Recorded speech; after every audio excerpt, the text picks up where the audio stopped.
Hello दोस्तों, स्वागत है आप सभी लोगों का आज फिर से आपके अपने YouTube चैनल SK लर्नर में।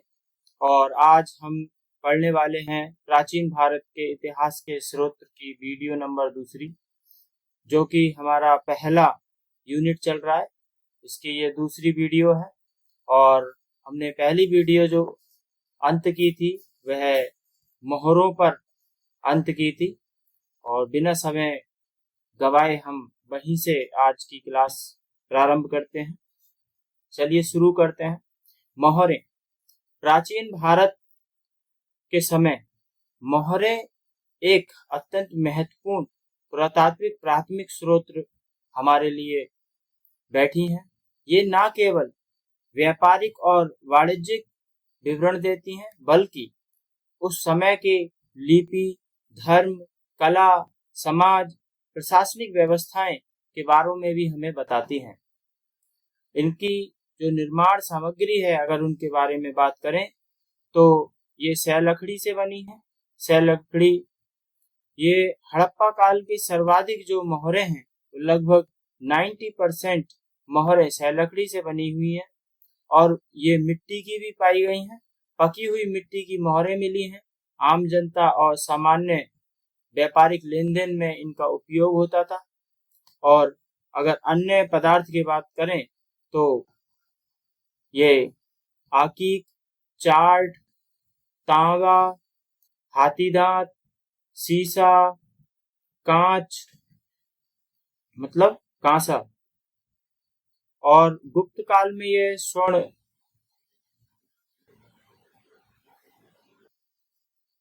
में पाई गई हैं। चलिए शुरू करते हैं। ये थोड़ा कट गया, इसे शुरू करते हैं। तो इन सभी पदार्थों में हमें मोहरें प्राप्त होती हैं। अब बात करते हैं सिंधु सभ्यता की मोहरों की। तो सर्वाधिक जो समृद्धि काल हुआ मोहरों का, वो सभ्यता हड़प्पा सभ्यता में हमें देखने को मिलता है। मोहरों के निर्माण और उपयोग का स्वर्ण काल रहा ये है। विभिन्न स्थलों से लगभग 2000 से अधिक मोहरें हमें यहाँ से प्राप्त हुई हैं। इनकी आकार और बनावट के बारे में बात करें तो यह है वर्गाकार, आयताकार और बेलनाकार की मोहरें हमें मिली हैं। गोलाकार मोहरें भी हमें देखने को मिली हैं। विशेषता इनकी यह है कि वर्गाकार मोहरों पर चित्र मतलब लिपि चित्र और पशु आकृति दोनों हमें मिलती हैं। और आयताकार जो मोहरें हैं उन पर केवल लिपि चित्र मतलब लेख उत्कीर्ण हमें मिलते हैं। प्रमुख मोहरें एवं उनके तथ्य। प्रमुख मोहरें कौन कौन सी हैं जानते हैं। पशुपति की मोहर, जो कि हमें मोहनजोदाड़ो से मिली है। इसके खोजकर्ता जॉन मार्शल थे और इन्होंने आदि शिव की संज्ञा इसमें कहा है कि आदि शिव। आकृति, इस पर एक पुरुष योग मुद्रा में चौकी पर बैठा हुआ है और उसके सिर पर 3 सींग बने हुए हैं। और इस व्यक्ति के दाहिनी ओर हाथी और बाघ बना हुआ है और बाईं ओर गेंडा और भैंसा बना हुआ है। आसन के नीचे की ओर यानी पैरों की तरफ 2 हिरणों की छवि बनी हुई है। एक श्रृंगी पशु की मोहर हमें जानते हैं इस मोहर के बारे में।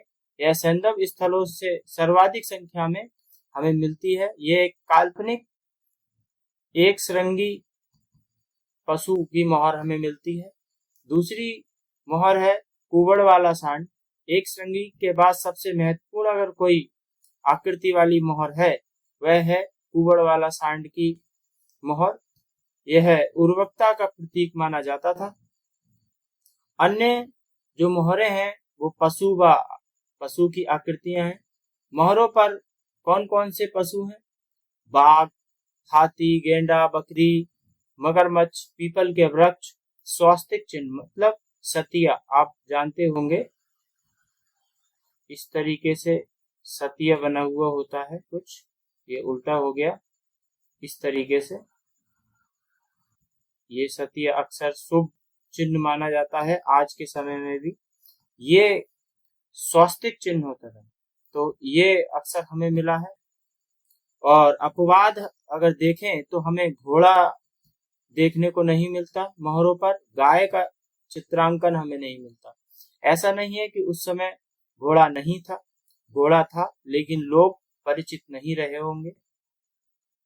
मेसोपोटामिया की बेलनाकार मोहरें, हड़प्पा ये हड़प्पा सभ्यता के समय मोहनजोदाड़ो और लोथल से मेसोपोटामिया की फरास की खाड़ी की हमें मोहरें, बेलनाकार मोहरें मिलती हैं, जो कि बटन नुमा मोहरें हैं। ये अंतर्राष्ट्रीय समुद्र व्यापार का प्रत्यक्ष प्रमाण है। मोहरों का प्रमुख कार्य और उपयोग क्या था? व्यापारिक पहचान और सुरक्षा के लिए।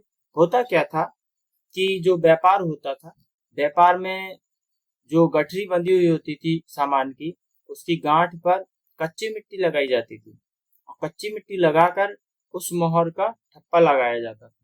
अगर ये सील बनी हुई जहां तक माल पहुंचाना है वहां तक सुरक्षित पहुंचती थी बिना टूटे हुए, तो इसका मतलब होता था कि जो कुछ भी चीज है वो यथावत वहां तक पहुंच चुकी है। तो इनका उपयोग ये था। और दूसरा अगर उपयोग था तो अत्यधिक इसमें अधिकार पत्र, पासपोर्ट, यानी कि जो दूर दराज में लोग जाते थे, पहचान पत्र के रूप में, इसके ठप्पे के रूप में। और धार्मिक अगर इसका उपयोग बात करें, ताबीज के रूप में लोग कुछ मोहरों में ऊपर के स्थान पर छेद बना हुआ है, यथा इसमें गले में पहनने के लिए ताबीज का उपयोग भी हुआ। अब ये ऐसा क्यों करते थे लोग? शायद उनकी मान्यताएं रही होंगी कि रोग या बुरी आत्माओं से उनका बचाव। ऐतिहासिक काल की जो प्रमुख मोहर हैं, जानते हैं कौन कौन सी मोहरें हमें मिलती हैं? वैदिक काल के बाद के समय में मोहरों का उपयोग मुख्यतः प्रशासनिक, राजनीतिक और व्यापारिक श्रेणियों के द्वारा होने लगा था, जैसे कि वैशाली की मिट्टी की मोहरें। बिहार के बसाड़ प्राचीन वैशाली से गुप्तकालीन लगभग 700 से अधिक मिट्टी की मोहरें हमें प्राप्त होती हैं, जैसे कि श्रेणी निगम की मोहर। ये इनमें श्रेष्ठी या सार्थवाह कुलिक ये प्रधान होता था व्यापारिक का। व्यापारियों, महाजनों और शिल्पकारों के संघ की हमें ये मोहरें मिलती हैं। प्रशासनिक मोहरें अगर बात करें तो उस पर कुमारादित्य अधिकरण यानी राज्यपाल या उच्च अधिकारी का कार्यालय उत्कीर्ण हुआ मिलता है हमें। नालंदा एवं राजगिरी की मोहरें, नालंदा महाविहार की जो मोहरें थीं, उन पर श्री नालंदा महाविहार्य आर्य भिक्षु संघस्य लिखा हुआ होता था। साथ में धर्म चक्र और 2 हिरण के चिन्ह भी हमें मिलते हैं। महाजनपद काल की अगर मोहरें बात करें तो राजगिरी से तांबे और मिट्टी की मोहरें मिलती हैं। राजाओं के जो पत्राचार और फरमान होते थे उसमें इनका उपयोग होता था। गुप्त काल के समय की बात करें तो भीटा, जो कि प्रयागराज की जगह है, उसकी मोहर है। इसमें गुप्तकालीन स्थानीय प्रशासन और कर प्रणाली श्रेणियों की जानकारी हमें इससे मिलती है। अभिलेखीय प्रमाणिकता क्या है कि चंद्रगुप्त द्वितीय और समुद्रगुप्त कुमारादित्य की जो मोहरें हमें मिली हैं उसमें गरुड़ का चिन्ह हमें मिलता है। इसका अर्थ है कि गुप्त का राजकीय चिन्ह प्रतीक रहा होगा। और हर्ष की बांसखेड़ा व सोनीपत की मोहरें क्या बताती हैं हमें? सोनीपत से जो प्राप्त तांबे की मोहरें हैं उस पर हर्षवर्धन के जो पूर्वज थे, जैसे राजवर्धन, प्रभाकर वर्धन, इनकी वंशावली हमें देखने को मिलती है। और धार्मिक उपाधियां जैसे परम माहेश्वर अंकित हमें इसमें मिलती हैं। इतिहास के जो पुनर्गठन में मोहरों का योगदान रहा उसके लिए जानते हैं। क्षेत्र क्या रहा? मोहरों से प्राप्त ऐतिहासिक जानकारी हमें मिलती है। लिपि और भाषा में सैंधव मोहरें, हड़प्पाई जो मोहरें हैं उन पर भाव चित्रात्मक लिपि हमें देखने को मिलती है, जो कि एकमात्र प्रमुख स्रोत के रूप में हमें दिखती है। और उत्तर वैदिक और गुप्त काल में जो ब्राह्मी लिपि और संस्कृत प्राकृतिक भाषा की जो विकास का ज्ञान हमें इससे देखने को मिलता है। धार्मिक व दार्शनिक जो मोहरें हैं, जैसे कि पशुपति शिवनाथ की मोहर, मातृ देवी और वृक्ष पूजा पीपल का उन पे चिन्ह, स्वास्तिक चिन्ह, पशु पूजा जैसे सांड और नाग की पूजा, ये प्राचीनतम जो है सिद्धि हमें इससे प्राप्त होती है कि ऐसे समय में ये सारी मान्यताएं धर्म और दर्शन की मुद्राओं द्वारा हमें जानकारी प्राप्त होती है।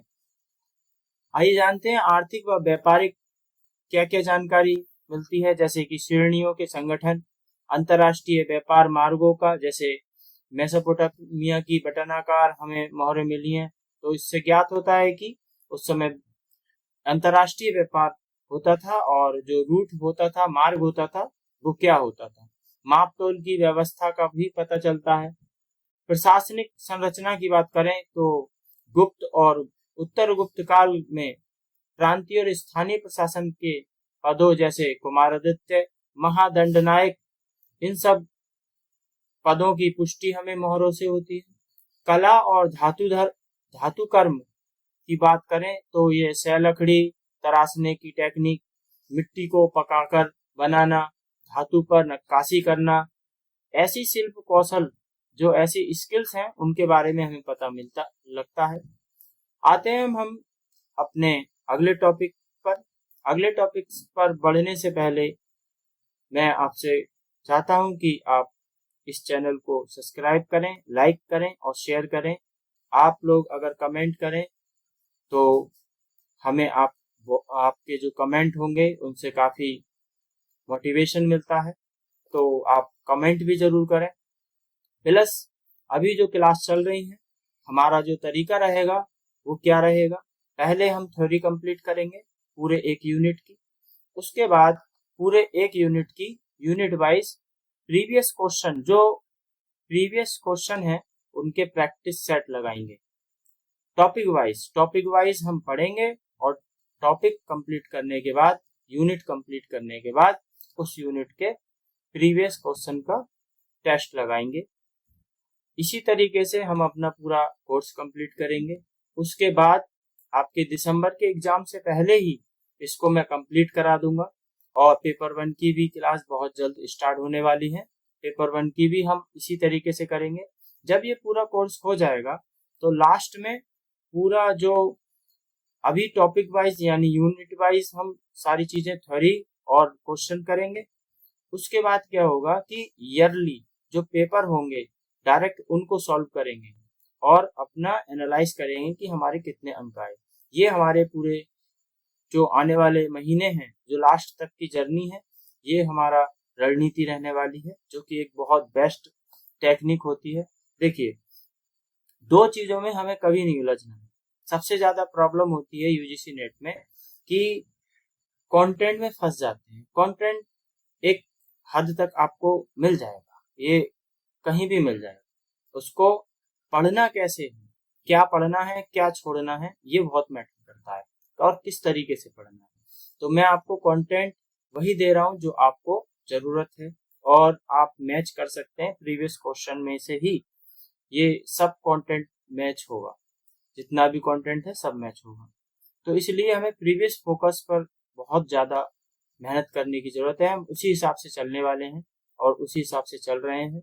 हमारी तकनीक, ये जो मेथड है पढ़ने का, वो एक ऐसे समझ लीजिए लक्ष्य भेदक तरीका साबित होगा, ये मेरा पूरा विश्वास है और आप भी देख लीजिएगा इस चीज को। तो बिना भटके, बिना किसी इधर उधर देखे हुए अपनी जो जर्नी है उस पर ही बने रहें। चलिए, और फालतू बात नहीं करते हैं। समय की जो कीमत है उसको समझते हुए हम अपने इस टॉपिक पर बढ़ते हैं। तो अगला जो हमारा टॉपिक था, इसमें स्मारक यानी भवन, इनके बारे में। तो प्राचीन जो समय में हमें भवन या स्मारक हमें मिले हैं, इनसे हमें प्राचीन इतिहास के बारे में बहुत सारी चीजें प्राप्त होती हैं। जैसे कि स्थापत्य कला की जो टेक्निक उस वक्त लोगों के पास थी, उसके बारे में ज्ञान प्राप्त होता है। जो सामाजिक और आर्थिक समृद्धि थी उसके बारे में पता लगता है। उस समय का धार्मिक मान्यताएं और क्या क्या साम्राज्य की सीमाएं थीं और विदेशी नीतियों को पर भी प्रकाश पड़ता है। तो जानते हैं इन स्मारकों को। इन स्मारकों को हम दो श्रेणियों में विभाजित करेंगे। पहला है देशीय स्मारक, मतलब अपने देश के, और दूसरे हैं विदेशी स्मारक। देशीय जो स्मारक हैं, भारत, भारत का अर्थ आज का भारत नहीं, उस समय के भारत की बात होगी, लेकिन आज के समय के भारत के संदर्भ में ही हम इसको समझेंगे। ठीक है, तो जानते हैं, हालांकि उस समय बहुत बड़ा क्षेत्र था भारत का। चलिए जानते हैं भारत के जो स्मारक हैं उनके बारे में। पहला था हड़प्पा सभ्यता कालीन स्थापत्य और भवन निर्माण नियोजन यानी प्लानिंग। इसमें क्या था, हड़प्पा सभ्यता स्थापत्य में पकी हुई ईंटों का प्रयोग हुआ और इसमें एक बहुत बढ़िया सिस्टम, ग्रिड पैटर्न सिस्टम का उपयोग हुआ, मतलब नगर नियोजन, प्लान्ड एक सिटी का निर्माण हमें देखने को मिलता है, जो कि आज की बहुत बड़ी बड़ी जो स्मार्ट सिटी हैं उनके तुल्य रही होगी उस समय। तो पहला जो हमारा स्थापत्य है हड़प्पा कालीन, वह है विशाल स्नानागार। ये मोहनजोदाड़ो से हमें मिलता है। खोजकर्ता इसके जॉन मार्शल हैं। इन्होंने उस समय का इस विशाल स्नानागार को विश्व का आश्चर्यजनक निर्माण कहा गया। जॉन मार्शल, ये क्वेश्चन आया है, जॉन मार्शल विश्व का आश्चर्यजनक निर्माण कहते हैं इसको। क्यों कहते हैं? क्योंकि इसकी खासियत यह है कि 11.88 मीटर ये लंबा है और 7.01 मीटर ये चौड़ा है और इसकी गहराई 2.43 मीटर ये गहरा है। इसमें जो तकनीक उपयोग हुई है वो दीवारों पर वाटरप्रूफ बनाने की कोशिश की है इसके फर्श को। तो इसमें क्या किया, जिप्सम और बिटुमेस यानी कोलतार, तो तारकोल भी कहते हैं इसको, इसका लेप किया गया। और संभवतः ये जो सार्वजनिक स्थल था जो कि धार्मिक स्नान के लिए उपयोग में लिया जाता होगा। विशाल अन्नागार जो कि मोहनजोदाड़ो और हड़प्पा से हमें प्राप्त होता है। मोहनजोदाड़ो की जो सबसे बड़ी इमारत हमें मिलती है वह अन्नागार ही है, जैसे कि 45.71 मीटर लंबी है ये और 15.23 मीटर चौड़ी हमें देखने को मिलती है। अगला जो स्थापत्य है हमें मिलता है वो गोदीवाड़ा है, यानी डॉकयार्ड यानी कि बंदरगाह हम कह सकते हैं, जो कि लोथल गुजरात में है, वहां से हमें मिलता है।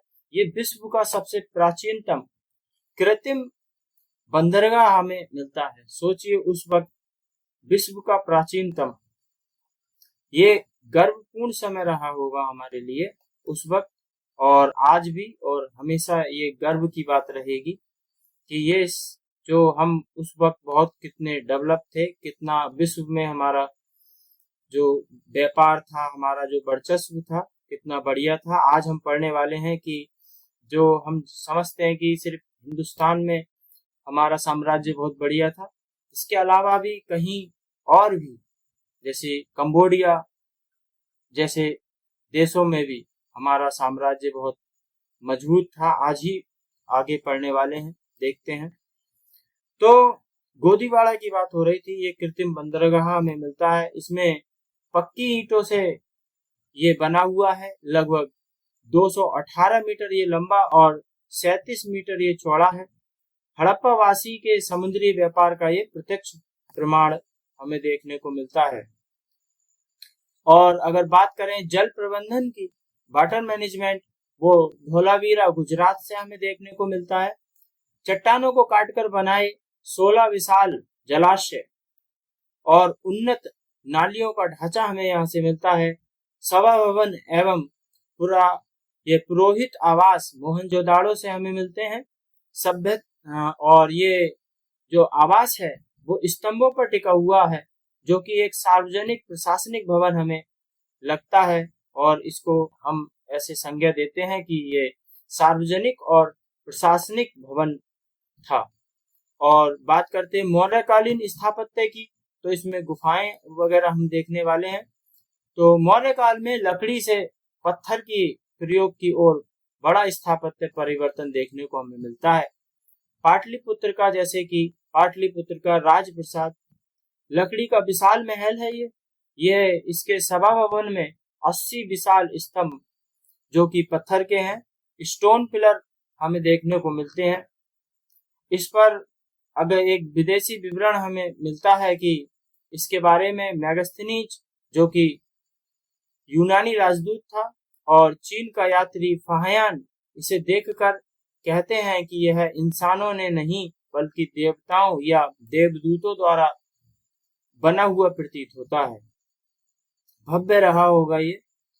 और अगला है सुदामा एवं कर्ण चौपार गुफा बराबर की पहाड़ियां, जैसे ये है गया जो कि बिहार में है। मौर्य सम्राट अशोक के द्वारा ये आजीवक संप्रदाय के भिक्षुओं के लिए चट्टानों को काटकर इसको बनाया गया था। यह है भारत की प्राचीनतम गुफाएं हैं बराबर की पहाड़ियां। और अगला है लोमश ऋषि गुफा, जो कि बराबर की पहाड़ियां ही कहते हैं हम इनको भी। और अशोक के पौत्र जो दशरथ थे उनके द्वारा निर्मित करवाया गया था इसे। इसके जो तोरण द्वार पर नक्काशी की गई है उसमें मेहराब की प्राचीनतम झलक हमें देखने को मिलती है। और अगला है स्तूप एवं चैत्य स्थापत्य, जो कि बौद्ध और जैन धर्म के लिए था। स्तूप जो थे बौद्ध या उनके शिष्यों की अस्थियां और अवशेषों पर निर्मित एक गोलाकार स्मारक होते थे। सांची का जो महान स्तूप है रायसेन मध्य प्रदेश में है। मूल जो निर्माण कराया था इसका, वह अशोक ने तीसरी शताब्दी से पूर्व कराया था। इसके द्वारा ईंटों से, और बाद में जो अशोक था इसने ईंटों से बनाया इसे, और उसके बाद में शुंग और सातवाहन काल में इस पर पत्थर की वेदिकाएं और 4 अलंकृत तोरण द्वार इसमें जोड़े गए थे। मतलब इस संरचना को बढ़ाया गया था। भरुत स्तूप सतना मध्य प्रदेश में है। इसकी खोज जो की थी अलेक्जेंडर कनिंघम ने की थी। और कब की थी? 1873 में की थी। शुंग काल में इसके पाषाण तोरण द्वार पर जातक कथाओं का चित्रांकन हमें मिलता है। जो सतना है भरुत स्तूप, यहाँ जो पत्थर हैं तोड़ द्वार जो बने हुए हैं पत्थर के, उन पर जातक कथाएं यानी कि बुद्ध के पूर्व जन्म के बारे में जो कथाएं लिखी हुई हैं उनका चित्रांकन हमें मिलता है। धम्म स्तूप, धम्मेक स्तूप जो है हमारा सारनाथ वाराणसी में है। यह गुप्तकालीन स्तूप है जो बिना किसी चौतरे के समतल धरातल पर बना हुआ है। यानी कि जैसे कि एक चौतरा बनता है उसके ऊपर कोई स्थापत्य हमें अक्सर मिलते हैं, लेकिन इसमें कोई चौतरा बना हुआ हमें नहीं मिलता है। उस स्थान का प्रतीक है जहां बुद्ध ने अपना पहला उपदेश दिया था। इसको हम धर्मचक्र प्रवर्तन भी कहते हैं।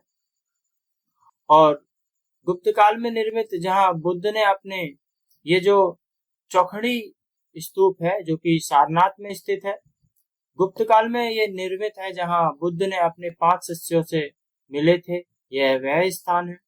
अमरावती स्तूप ये आंध्र प्रदेश में है जो कि सातवाहन काल में निर्मित हुआ था। संगमरमर की ये नक्काशीदार पट्टियों के लिए प्रसिद्ध कहा जाता है। इसमें महाचैत्य भी कहा जाता है इसे।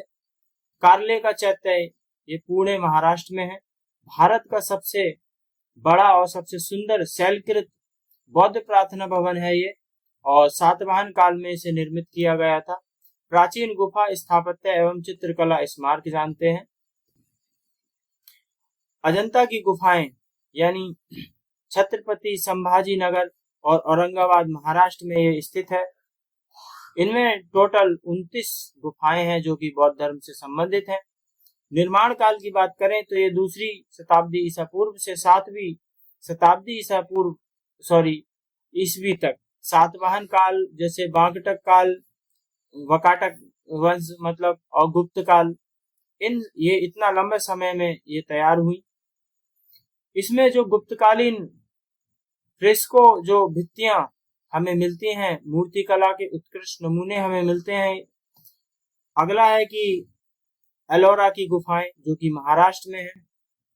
इसमें 34 गुफाएं हमें देखने को मिलती हैं और त्रिधर्म यानी कि 3 धर्मों का हमें इसमें उल्लेख मिलता है। जैसे कि पहली गुफा से 12वीं गुफा तक बौद्ध धर्म के बारे में, 13 से 29वीं जो गुफा है वो हिंदू धर्म की है और 30 से 34वीं जो गुफा है वो जैन धर्म से संबंधित है। बाघ की गुफाएं जो कि धार मध्य प्रदेश में है, इसमें 9 बुद्ध गुफाएं हैं जो कि गुप्तकालीन लौकिक जीवन की भित्ति चित्र हमें इसमें मिलते हैं बराबर। और नागार्जुनी गुफाएं जो कि बिहार में हमें मिलती हैं, आजीवक संप्रदाय हेतु शैलकृत स्थापत्य हमें देखने को मिलता है इसमें। उदयगिरी खंडगिरी की गुफाएं जो कि भुवनेश्वर उड़ीसा में हमें मिलती हैं।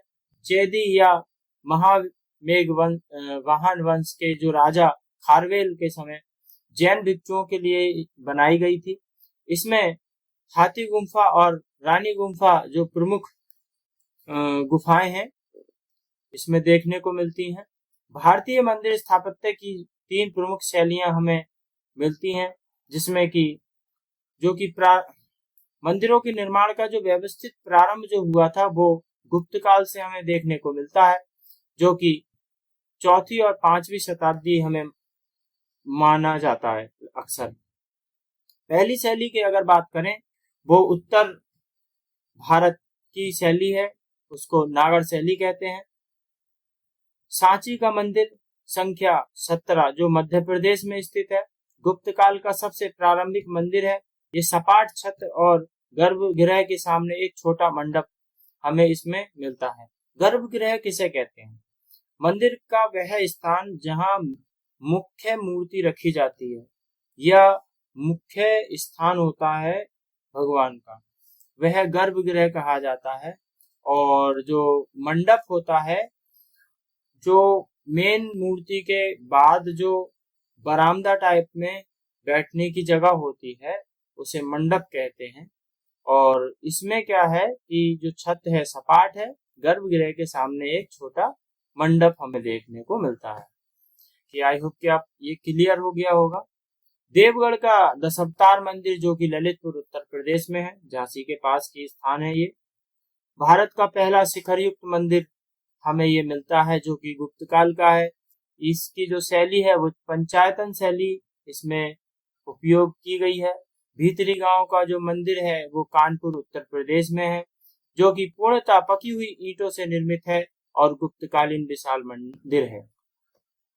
खजुराहो के मंदिर जैसे छत्तीसगढ़ मध्य प्रदेश में, जो कि चंदेल शासक द्वारा निर्मित कराए गए 950 से 1050 ईस्वी के बीच में। कंदरिया महादेव मंदिर इसका बहुत अच्छा उदाहरण हमें मिलता है। कोंकण का सूर्य मंदिर जो कि उड़ीसा में है, गंगवंश के राजा नरसिंह देव प्रथम 13वीं शताब्दी में द्वारा इनको उनका निर्माण कराया गया। इसे ब्लैक पगोड़ा भी कहा जाता है। यह एक विशाल रथ के आकार में बना हुआ है ये मंदिर। इसमें 12 पहिए जोड़े गए हैं। दिलवाड़ा का जैन मंदिर जो माउंट आबू राजस्थान में है, सोलंकी चालुक्य शासक के मंत्री जैसे विमल शाह, वास्तुपाल तेजपाल द्वारा सफेद संगमरमर से इसको बनाया गया। अगली बात करते हैं दूसरी शैली जो कि द्रविड़ शैली है।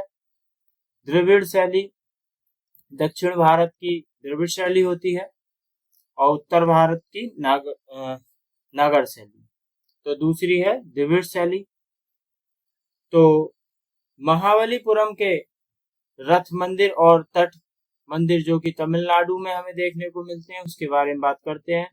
पल्लव शासक नरसिंहवर्मन प्रथम और मामल्ल द्वारा निर्मित एकाश्म सप्त पगोड़ा, इसमें धर्मराज जो देखिए है क्या, ये एकाश्म पत्थर से बने हुए हैं, पहली बात। दूसरी बात, इसमें रथ मंदिर को ही कहा गया है। इसमें जो सबसे बड़ा मंदिर यानी बड़ा रथ होता था उसको धर्मराज कहते हैं, और जो सबसे छोटा रथ है उसको द्रौपदी रथ कहा गया है। बृहदेश्वर मंदिर जो कि राजराजेश्वर मंदिर भी कहा जाता है, तंजावुर तमिलनाडु में है। चोल सम्राट राजराज प्रथम ने 1010 ईस्वी में इसको बनवाया था। विशेषता इसकी यह है कि इसका जो शिखर है 66 मीटर ऊंचा है और 80 टन का एकाश्म स्वर्ण कलश यानी शिखर पत्थर से निर्मित है। यह ग्रेनाइट पत्थर से निर्मित है।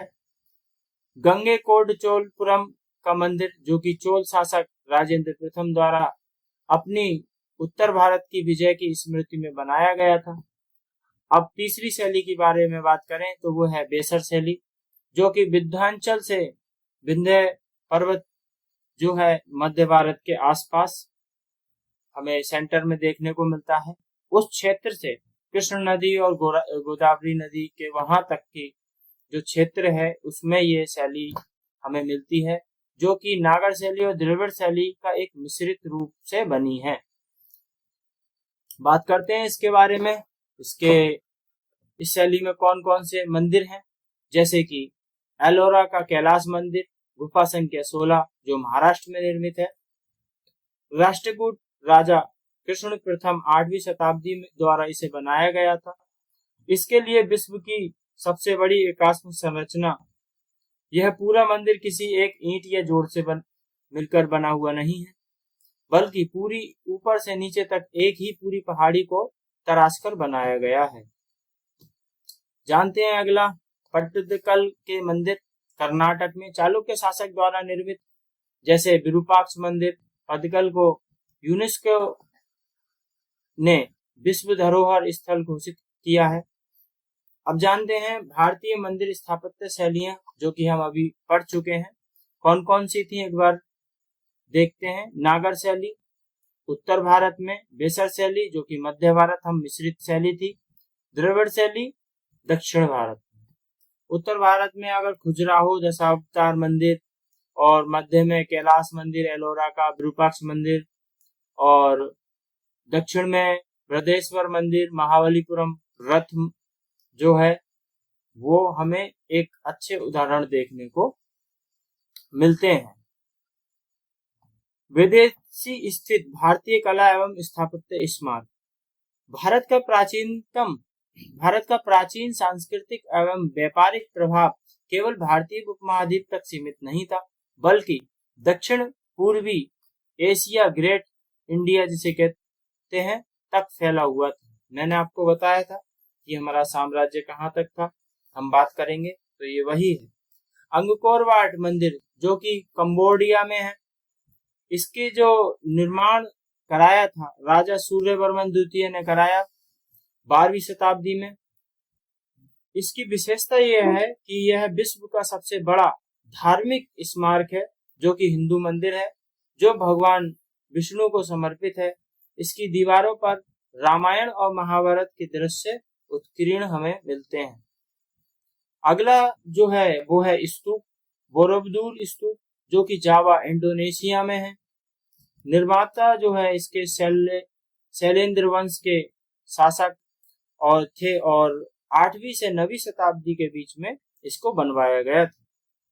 इसकी विशेषता यह है कि विश्व का सबसे विशाल बौद्ध स्तूप है ये, और मंदिर परिसर भी इसमें है। आगे बात करते हैं प्रवनन मंदिर परिसर जो कि जावा इंडोनेशिया में है। इसमें ब्रह्मा विष्णु महेश त्रिमूर्ति हमें देखने को मिलती है। हिंदू मंदिर समूह है ये। आनंद मंदिर जो कि म्यांमार में है, 11वीं शताब्दी में राजा क्यान सिद्धार्थ द्वारा भारतीय बौद्ध स्थापत्य शैली का ये एक नमूना है, उदाहरण है। आगे बात करें इतिहास लेखन में स्मारक का क्या योगदान रहा? तो कालक्रम और तिथि के निर्धारण में बहुत ही ज्यादा योगदान रहा स्थापत्य का। स्थापत्य शैली और प्रयुक्त सामग्री जैसे लकड़ी, पलुआ पत्थर, ईंट, ग्रेनाइट और इन सब के निर्माण तकनीक के आधार पर सटीक ऐतिहासिक काल का निर्धारण होता है।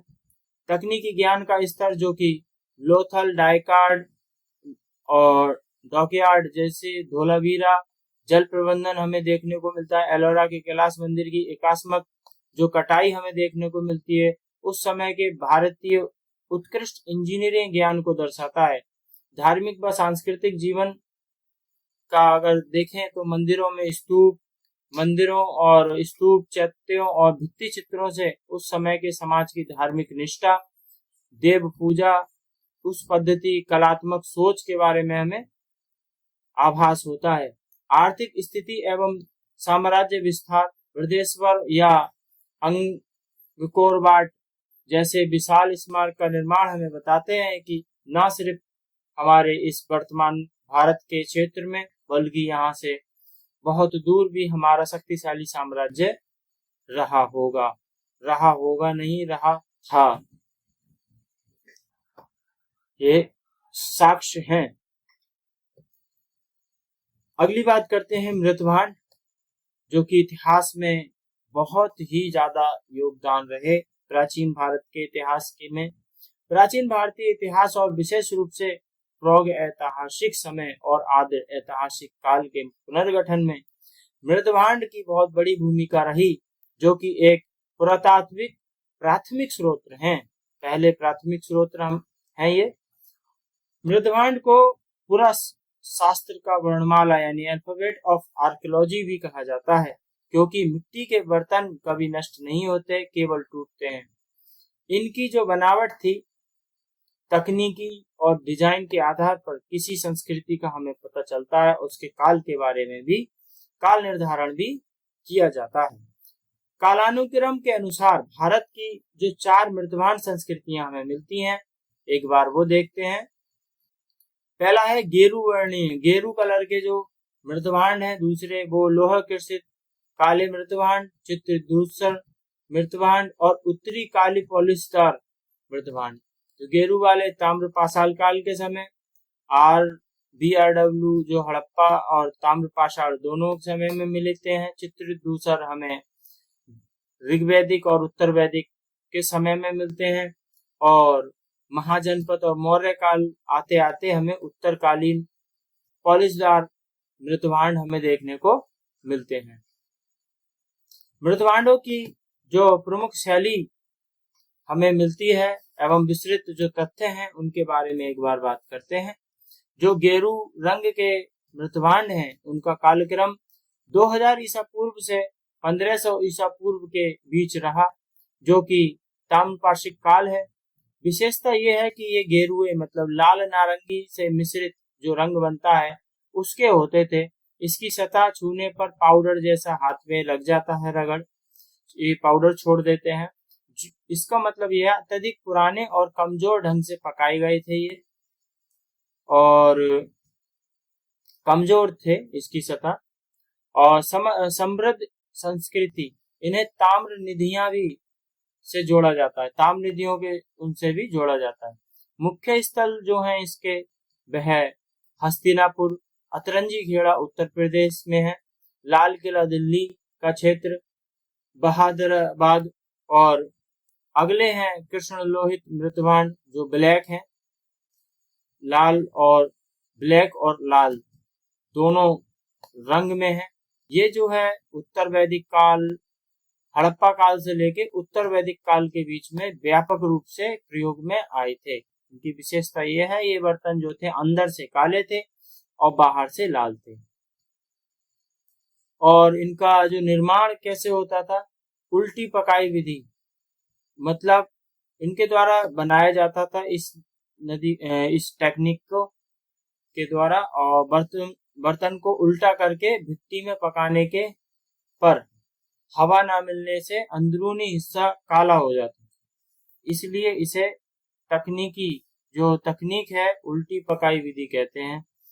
उसके आग के अंदर उल्टा करके रख देते थे। अब बर्तन के अंदर कोई भी गैस नहीं जाती थी, धुआं घुस जाता था तो वो काला हो जाता। राजस्थान में इसका क्षेत्र है, राजस्थान आहड़ संस्कृति, मालवा संस्कृति और मध्य गंगा घाटी, ये इसके क्षेत्र है। आते हैं हमारे तीसरे मृतभांड, चित्रित धूसर मृतभांड। ये 1100 ईसा पूर्व से 600 ईसा पूर्व के बीच का समय प्रयोग में आए, जो कि उत्तर वैदिक काल लगभग हमें पाया गया है। ये सिलेटी धूसर या रंग के पतले और चिकने बर्तन होते थे।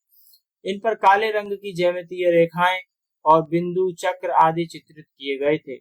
ऐतिहासिक संबंध अगर बात करें, इन्हें संस्कृति को सीधे आर्यों यानी उत्तर वैदिक काल और महाभारत काल से जोड़ा जाता है।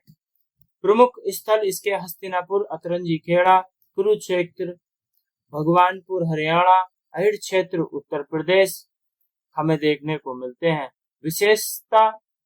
विशेष जो तथ्य हैं, भगवानपुरा हरियाणा से PWGW जो चित्रित दूसर मृतभांड है वो और तांबे की वस्तुएं एक साथ हमें मिलती हैं। अगले हैं उत्तरकाली पॉलिशदार मृतभांड।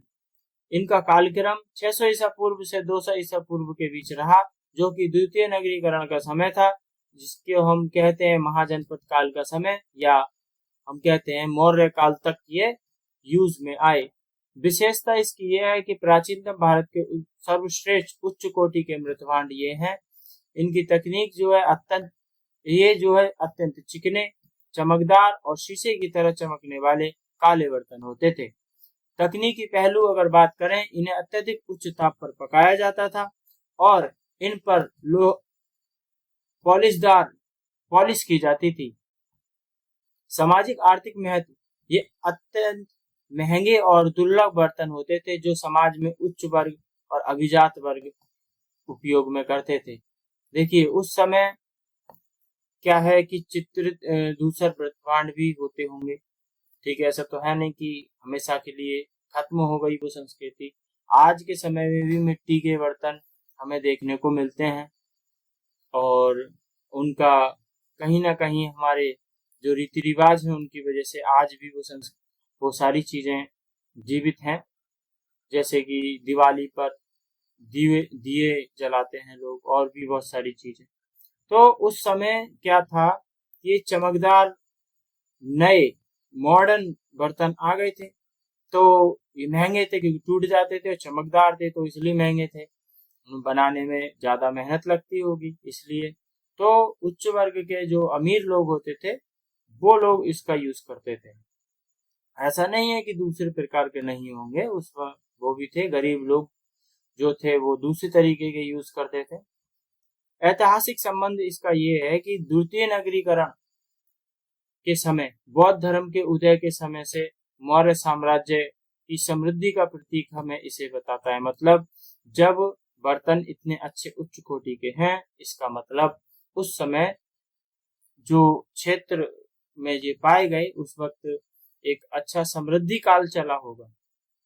प्रमुख स्थल अगर बात करें तो पाटलिपुत्र, वैशाली, तक्षशिला, कौशाम्बी, उज्जैनी और अतरंजी खेड़ा उत्तर प्रदेश। अगला है प्राचीनतम मृतभांडों के ऐतिहासिक साक्ष्य कौन कौन से हैं। जैसे कि विश्व भारत के प्राचीनतम साक्ष्य चौपानी मांडो, इलाहाबाद, प्रयागराज या उत्तर प्रदेश में जो है से मध्य पाषाण काल तक के अंतिम चरण और या नव पाषाण काल के संधि स्थल से भारत के प्राचीनतम हस्त निर्मित मृतभांड के साक्ष्य हमें मिलते हैं। चाक का आविष्कार नव पाषाण काल में ही हो गया था, हमें पता है। पहली बार कुम्हार के चाक का उपयोग किया गया था। व्यवस्थित रूप से बर्तन का निर्माण शुरू हो गया था। मेहरगढ़ से हमें क्या मिलता है, ये सब जो है मृतभांड के ऐतिहासिक साक्ष्य हमें मिलते हैं। और मेहरगढ़ जो कि बलूचिस्तान आज के वर्तमान पाकिस्तान में स्थित है। नवपाषाण कालीन इस स्थल से शुरुआती कुम्हार के चाक द्वारा बनाए गए सादे और रंगे हुए मृतभांड हमें मिलते हैं। हड़प्पा सभ्यता या सैंधव कालीन मृतभांड जो थे, रंग व डिजाइन हड़प्पा मृतभांड रूप से लाल रंग के होते थे, जिन पर काले रंग की चित्रकारी की गई होती थी। चित्रकारी के विषय में अगर बात करें तो पेड़ पौधे जैसे कि पीपल और बरगद की पत्तियां इस पर बनी होती थी, ज्यामितीय आकृतियां बनी होती थी, पक्षियां, जल, मछलियां और हिरण, इनके चित्र हमें देखने को मिले हैं। विशेष प्रकार के बर्तन अगर बात करें तो छिद्रित पात्र, ये कैसे बर्तन होते थे जिनमें छेद होते थे, छिद्र होते थे, जिनका उपयोग संभवतः शराब या पेय को छानने के लिए किया जाता था। एस आकार के बर्तन जो लोथल, मोहनजोदाड़ो से प्राप्त हुए हैं, इनके आकार के जार के हैं। चालाक लोमड़ी का चित्रण हमें मिलता है मृदभांड पर, जो कि मृदभांड पर एक कोआ और पेड़ के नीचे लोमड़ी का चित्र उत्कीर्णन है, जो कि पंचतंत्र की कहानी चालाक लोमड़ी की याद दिलाता है। और दक्षिण भारत एवं उत्तर दक्षिण और अंतर संबंधी मृदभांड हम जानते हैं। महापाषाणिक संस्कृति हम जानते हैं उस समय दक्षिण में कब्र की जो एक खास संस्कृति थी, महापाषाणिक संस्कृति, उसके साथ बड़े पैमाने में हमें काले लोहित मृतभांड, ब्लैक एंड रेड, लाल और काले मृतभांड दफनाए गए थे उसमें, जो कब्र थी उसके अंदर। देखिए कृषित लोहित, ये एक मतलब ट्रांसलेटेड शब्द आ गए हैं नोट्स बनाने में, तो इसको टेंशन न लीजिएगा। इसका मतलब ये है कि रेड और ब्लैक, आप यहाँ से BRW ware, red and black ware मृतभांड, जो अंदर से काले और ऊपर से रेड कलर के होते थे। ठीक है। अरिकमेंडू जो पंडुचेरी में है, ईसा की पहली शताब्दी के इस व्यापारिक केंद्र से रोमन मृतभांड मिले हैं हमें। एरेटाइन मृतभांड जो कि इटली के एरेटाइन शहर से मिलते हैं, इसमें बने लाल चमकदार बर्तन हैं। और एम्फोरा जाल जो कि 2 हत्थे वाले जार होते थे, जिनका प्रयोग शराब या जैतून का तेल आयात करने के लिए किया जाता था। यह भारत और रोमन साम्राज्य के बीच एक सीधे व्यापार को दर्शाता है, जो कि एक पुरातात्विक प्रमाण है, सबसे बड़ा प्रमाण है ये। इतिहास के पुनर्निर्माण से मृतभांड का क्या योगदान रहा, इसकी बात करते हैं। इसका क्षेत्र क्या है, मृतभांड से प्राप्त ऐतिहासिक जानकारी क्या क्या है, ये जानते हैं। कालक्रम निर्धारण, देखिए इससे भी हम कालक्रम निर्धारण करते हैं मृतभांडों से। मृतभांड की जो शैली के कालक्रमिक परिवर्तन जो हुए, उसके हिसाब से हम उसका कालक्रम तय करते हैं। दूसरी बात, आर्थिक और व्यापारिक स्तर का हमें पता चलता है कि किस लेवल के मृतभांड बनाए गए और उस समय क्या आर्थिक स्थिति रही होगी, उसी के आधार पर हम इसका अंकन करते हैं, इसका आर्थिक समृद्धि और तकनीक दोनों का। सामाजिक विभाजन अगर हम देखें तो वो भी हो जाता है इससे, जैसे कि मैंने बताया, जो चमकदार थे वो अमीर लोग करते थे, और जो चमकदार नहीं थे वो अक्सर गरीब लोग यूज में करते थे। सामाजिक असमानता का ये प्रमाण हमें मिलता है।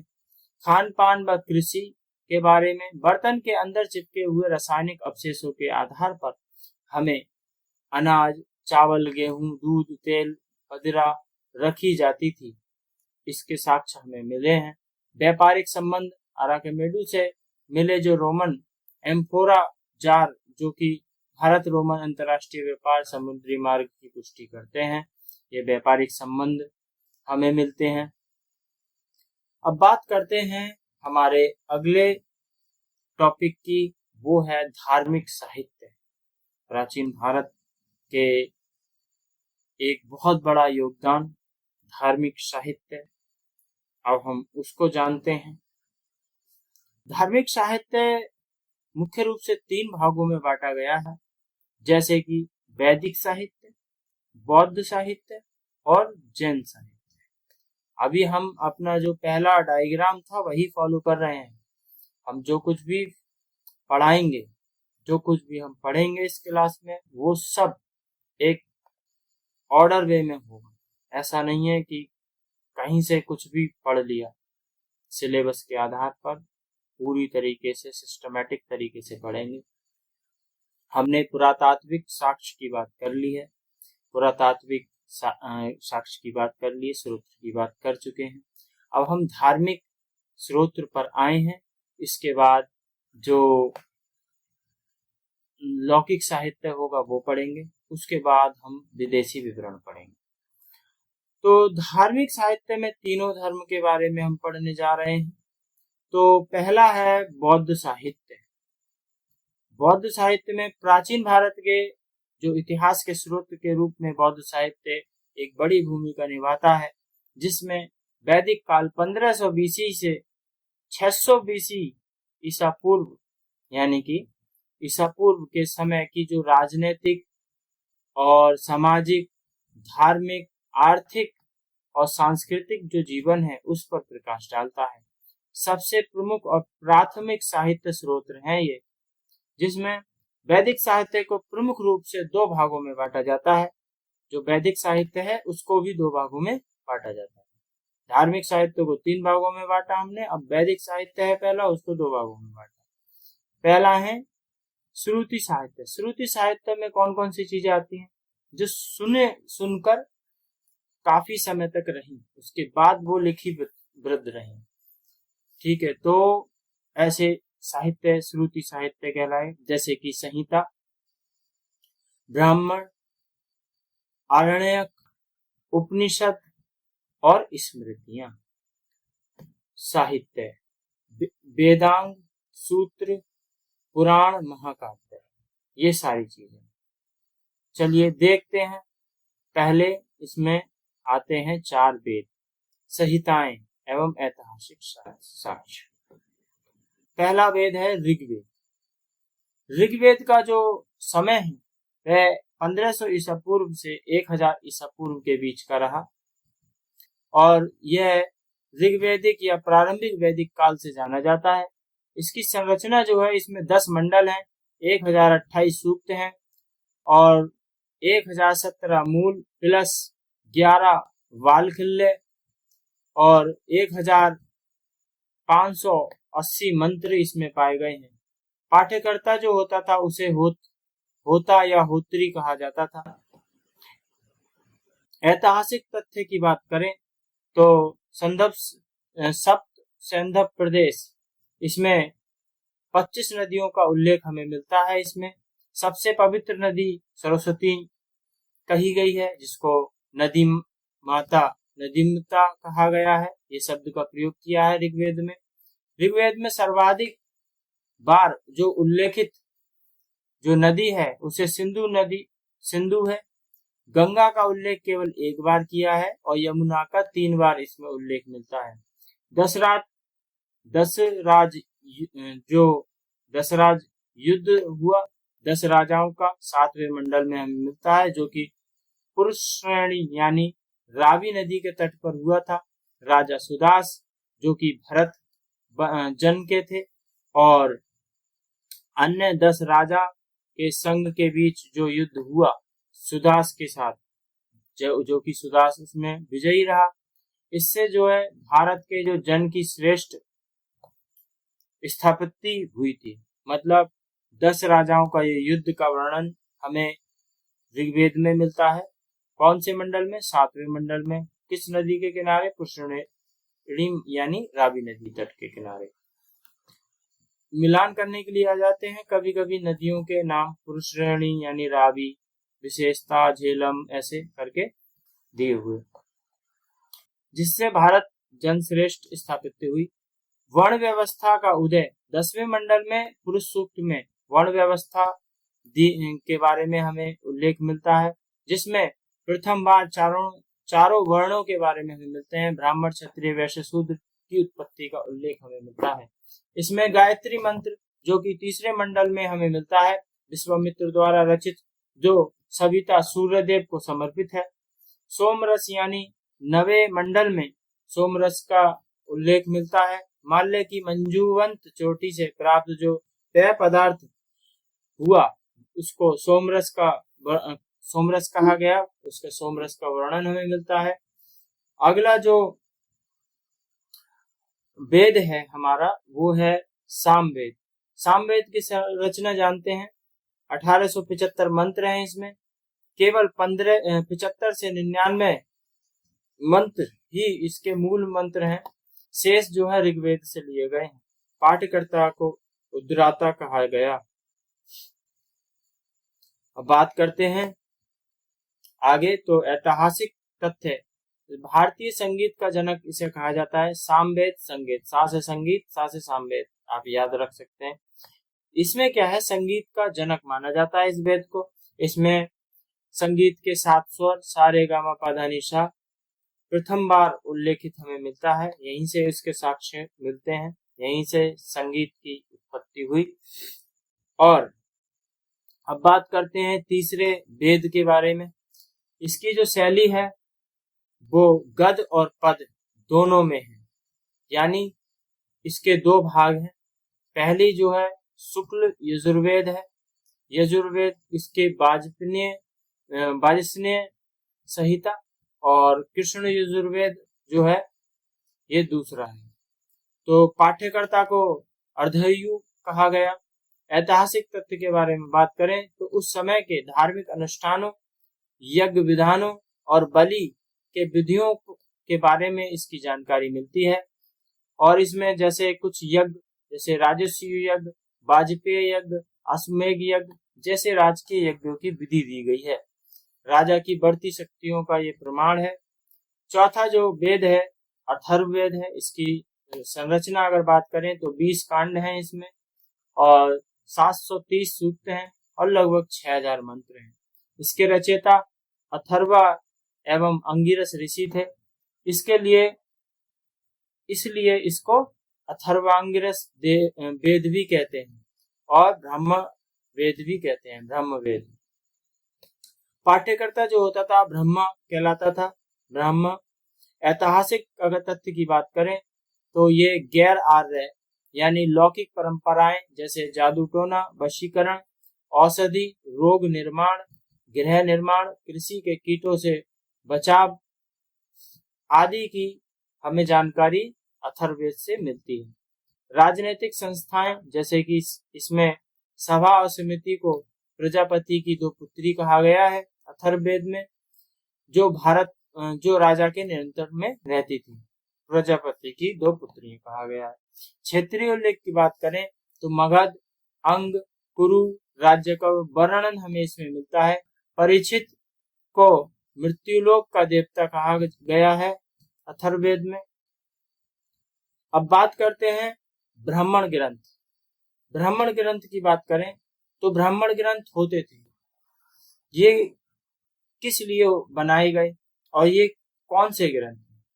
ब्राह्मण ग्रंथ ऐसे मान लीजिए आपकी किसी एक किताब की गाइड। क्या होता है, ये वेद बहुत कठिन थे, उनको समझना हर किसी के बस की बात नहीं थी। तो इसलिए वेदों को समझने के लिए आसान भाषा में ब्राह्मण ग्रंथों की रचना की गई। उनकी सरल व्याख्या का रूप है ब्राह्मण ग्रंथ। ठीक है, तो वेदों की सरल व्याख्या इसमें की गई है, जो कि उत्तर वैदिक काल की इतिहास की महत्वपूर्ण जानकारियां हमें देते हैं। बात करें तो ऋग्वेद में ऐतरेय और कौशिकी, ऐतरेय ब्राह्मण है, और राजस्व सिद्धांत, ऐतरेय ब्राह्मण में राजस्व सिद्धांत मिलता है और राजा के राज्याभिषेक की विधियां मिलती हैं। यजुर्वेद का जो ब्राह्मण ग्रंथ है शतपथ और तैत्तिरीय है। शतपथ ब्राह्मण में सबसे प्राचीन व सबसे बड़ा ब्राह्मण, इसमें स्त्री को पुरुष की अर्धांगिनी कहा गया है। कृषि की 4 क्रियाएं जैसे जुताई, बुआई, कटाई और मड़ाई इसमें दी गई है, और जल प्लावन की कथा का उल्लेख इसमें, प्लावन का कथा भी हमें मिलती है। सामवेद का जो ब्राह्मण ग्रंथ है वो पंचविश है, और षटविश। पंचविश ब्राह्मण में क्या मिलता है, इसमें बातेस्तोम यज्ञ का वर्णन हमें मिलता है। जो कि गैर आर्यों को आर्यों की संस्कृति में शामिल करने की एक विधि थी। अथर्ववेद का एक ही ब्राह्मण ग्रंथ है, गोपथ। इसमें यज्ञ की अनुष्ठानों का व्यवहारिक नियम इसमें दे रखे हैं। अब आते हैं आरण्यक। आरण्यक का मतलब ही जंगल होता है। आरण्य का मतलब जंगल होता है। ऐसे ग्रंथ जो कि जंगल में लिखे गए, इनकी रचना जंगल में हुई, वो आरण्यक ग्रंथ कहलाए। क्या था?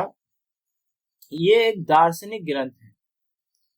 कर्मकांडीय यज्ञ से हटकर जो ज्ञान आत्मा परमात्मा के चिंतन की ओर हमें इंसान को ले जाती है, वो ज्ञान हमें ये देते हैं। महत्वपूर्ण तथ्य ये है कि अथर्ववेद का कोई भी आरण्यक नहीं है। हर तीनों वेद का है, लेकिन अथर्ववेद का आरण्यक नहीं है। अगले आते हैं उपनिषद। उपनिषद को वेदांत भी कहते हैं, मतलब वेदों का अंतिम भाग। उपनिषद आगे जानते हैं इसका शाब्दिक अर्थ। उपनिषद वैदिक साहित्य के अंतिम भाग हैं, इसलिए इन्हें वेदांत कहा गया। इनकी कुल संख्या 108 मानी गई है। उत्तर वैदिक काल के समय के हैं ये। वैचारिक क्रांति का पता चलता है इनसे। देखिए, उपनिषद मतलब उपनिषद का मतलब होता है कि गुरु के समीप निष्ठा पूर्वक शिष्य का बैठना और ज्ञान प्राप्त करना। ठीक है, तो इसलिए इन्हें उपनिषद कहा गया। तो गुरु के समीप निष्ठा पूर्वक बैठकर जो ज्ञान प्राप्त किया गया, वो जो ग्रंथ बने, उन ज्ञान से उनको उपनिषद कहा गया। और चूंकि ये वैदिक साहित्य के अंतिम भाग हैं, इसलिए इन्हें वेदांत कहा गया। जानते हैं प्रमुख उपनिषद व उनके ऐतिहासिक साक्ष्य के बारे में। मंडूक उपनिषद में हमें सत्यमेव जयते मंडूक उपनिषद से मिलता है। यम निचिकेता के बारे में हमें कंठोपनिषद से जानकारी मिलती है। बृहदारण्यक उपनिषद से याज्ञवल्क्य और गार्गी के बारे में मिलता है। छंदोग्य उपनिषद में प्रथम 3 आश्रम का वर्णन हमें मिलता है। जवालोपनिषद से हमें चारों आश्रम के बारे में मिलता है। चलिए बात करते हैं मुंडकोपनिषद के बारे में। भारत का राष्ट्रीय आदर्श वाक्य जो कि सत्यमेव जयते है, इसी से लिया गया है, मुंडकोपनिषद से। इसमें यज्ञ की तुलना टूटी नौका से की गई है। टूटी होगा यहाँ पर, टूटी नौका से की गई है मुंडकोपनिषद। कंठोपनिषद यानी यम और नचिकेता की प्रसिद्ध दार्शनिक संवाद, ये दो यम और नचिकेता की दार्शनिक संवाद इसमें हमें मिलता है। बृहदारण्यक उपनिषद सबसे बड़ा उपनिषद है। देखिए, लिखने में भी ये बड़ा है और वैसे भी ये बड़ा है।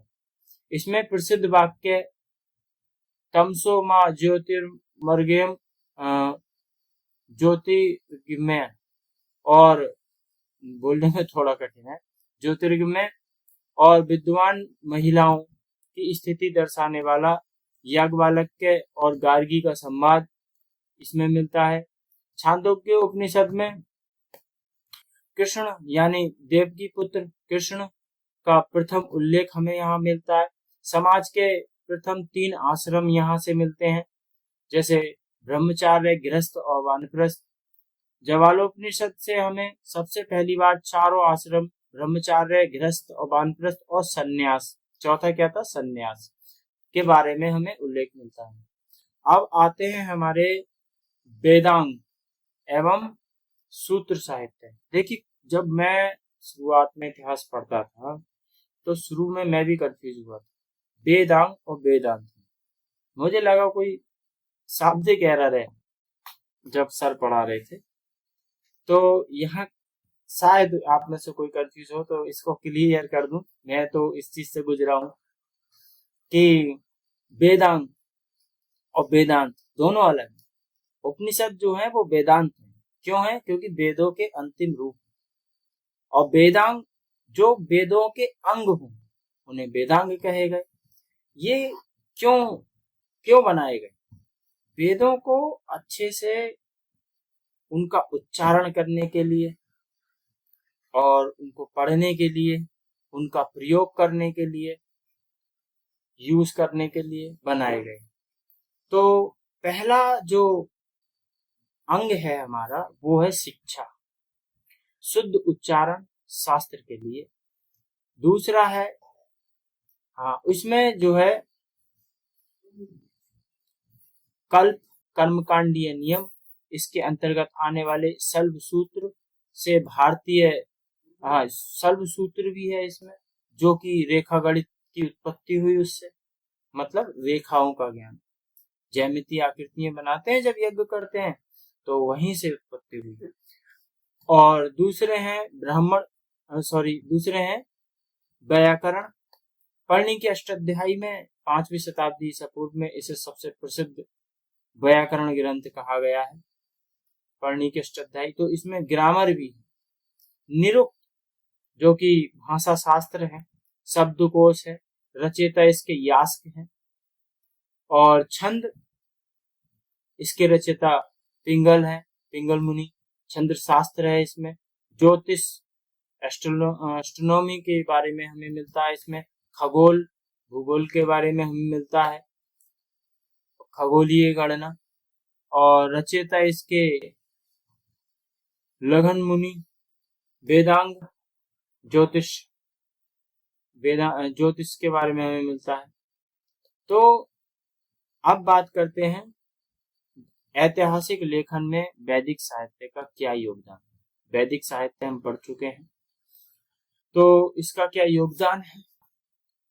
वैदिक साहित्य से हमें ऐतिहासिक जानकारी मिलती है, भौगोलिक विस्तार के बारे में हमें प्राप्त होता है कि क्या विस्तार रहा था भौगोलिक। जैसे कि ऋग्वेद में जो कुंभा यानी काबुल जो है, विशेषता जो कि झेलम नदी, पुरुषरेणी यानी रावी नदी और सरस्वती जैसी नदियों का उल्लेख हमें मिलता है। 21 नदियों का उल्लेख हमने बताया था कि ऋग्वेद में है। तो देखिए इनके बारे में, नदियों के नाम आए तो उनके क्षेत्र, भौगोलिक स्थान के बारे में हमें जानकारी मिलती है। राजनीतिक विकास के बारे में हमें जानकारी मिलती है, जैसे कि कबीलाई संगठन, राजा सुदास की दशरथ युद्ध हुआ था, तो जन था एक, तो जन एक इलाका, लड़ाई हुई तो एक राजनीतिक विकास की बात हुई, कबीलाई संगठन था।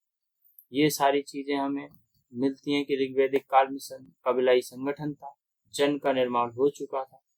उत्तर वैदिक काल में जनपद का निर्माण हो चुका था। सामाजिक परिवर्तन की अगर बात करें तो ऋग्वैदिक काल की समतावादी सामाजिक व्यवस्था का उत्तर वैदिक काल में जटिल वर्ण व्यवस्था जो आ गई थी। अथर्ववेद ने पुरुष 10वें मंडल में पुरुष सूक्त में जो वर्ण व्यवस्था का उल्लेख किया गया, उसके बाद उत्तर वैदिक काल में जो उत्तर वैदिक काल के समय ही की बात है, तो उस वक्त जटिलताएं आ गई, वर्ण व्यवस्था एक कठोर जातिगत कठोरता आ गई, स्त्रियों की जो स्थिति थी उसमें गिरावट आना शुरू हो गया था, यूं कहें गिरावट हो चुकी थी। आर्थिक जीवन की बात करें तो ऋग्वेद में जो मुख्य पेशा है उसका उल्लेख मिलता है गोधन मतलब पशुपालन। उत्तर वैदिक काल में लोहे मतलब श्याम अयस्क, हमें लोहे को श्याम अयस्क कहते हैं, उसकी शुरुआत हो गई थी। जंगल कटे, स्थायी बस्तियां बसी, कृषि का विकास और ज्यादा हुआ। ये सारी हमें आर्थिक जीवन के बारे में जानकारी मिलती है। तो ये थी आपकी दूसरी क्लास, यूनिट पहली, स्रोत्र, प्राचीन भारत के इतिहास के स्रोत्र पर दूसरी क्लास। अगली जो होगी वो होगी हमारी तीसरी क्लास, प्राचीन भारत के इतिहास के स्रोत्र पर, जो कि शुरू होगी बौद्ध साहित्य से। हम वैदिक साहित्य कंप्लीट कर चुके हैं, अब ज्यादा नहीं है, एक क्लास और आएगी इस पर, तो ये यूनिट 3 क्लास में कंप्लीट हो जाएगी और एक बहुत बड़ी एक्टिविटी, और इस पर बहुत ज्यादा जितने हो सकेंगे और जो आए हैं पिछले साल में सभी PYQ की प्रैक्टिस हम करेंगे इस यूनिट कंप्लीट करने के बाद। ठीक है, तो मिलते हैं हम अपने तीसरी क्लास में, और चैनल को सब्सक्राइब कर लेना। ठीक है, आप लोगों के लिए मेहनत कर रहा हूँ, तो ये मेहनत रंग लाएगी। कमेंट करना, UGC नेट लिखना, अपना नाम लिखना, जहाँ से आप रहने वाले हैं वहाँ से लिखना, अपने बारे में कुछ बताना। तो एक दूसरे से देखेंगे, कुछ फीडबैक देना कैसी रही क्लास। ठीक है, तब तक के लिए नमस्कार।